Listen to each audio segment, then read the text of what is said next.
Good morning. Today we are going to be sowing our euphorbia.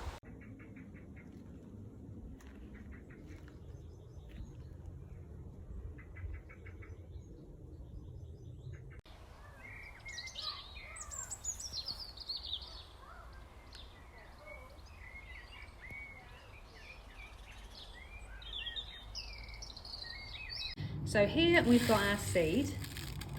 Can you see it's got quite a tough seed coat, so we are going to cover this seed because the extra moisture around the seed will help encourage germination to occur. Now, euphorbia will naturally germinate in the garden at this time of the year. It likes a temperature of around 18 to 24 degrees, and the fluctuating autumn temperatures also seems to help with germination. We're going to be sowing it in the greenhouse just to protect the seeds from getting washed away from the rain. And there's no need, like everything else, there's no need for a propagator lid. The greenhouse is naturally at this time of the year warm and humid enough. Now you can either cover the seed with a sifting of compost at the end, or you can dib a little hole, a little impression in the compost. So one seed per cell, and then just cover it back over to pop it in the darkness and keep it snug. Don't forget your label. I'm going to pop my tray up here on the shelf in the greenhouse. Now, euphorbia is technically a short-lived perennial, so it might take a bit longer to germinate. The germination can be very erratic. Never throw the compost away, always give it the benefit of the doubt, and if you've missed your sowing window, you can always sow it next spring instead of or as well as. As always, all the information is also covered in your handbook for euphorbia.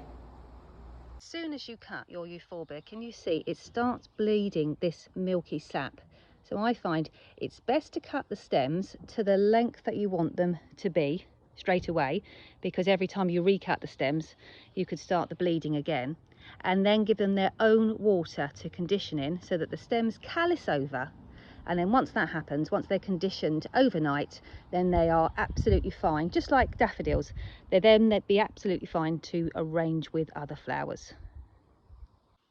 So here I've got my stems. I've cut them to the size of the vase that I wanted. I've taken off the lower leaves, and if you look closely, can you see the milky sap bleeding into the water? So we'll leave the flowers to condition for as long as it takes for them to completely callus over, and then they'll be safe to put into your arrangements and mix with other flowers. Mind you, they look stunning just as they are, don't they?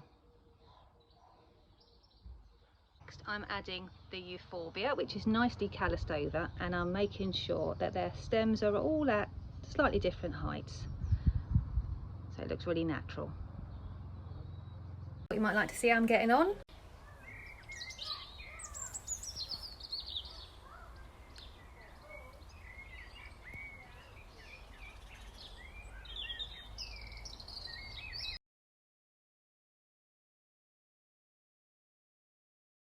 Thought it might be useful for you to have a fast forward of a year. So these are the euphorbia sown in last year's autumn jump starter, and they germinated, they were potted on, they flowered once already, and they've now filled a 1 litre container as well.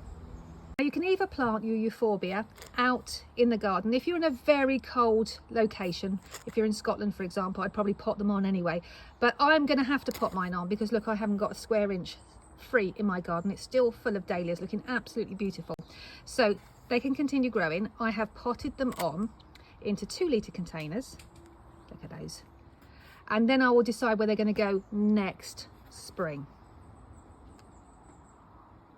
If you have any seeds whatsoever that decide not to germinate for you, please don't throw the compost away, because look at this cheeky little fella. He was sown at the same time as his brothers here. However, he decided that he would not germinate until the summer. They come when they're ready, you know, these are perennials. So I kept the compost. I just actually popped it on the top of one of the containers here. He's popped up. I've now given him his own pot, his own space.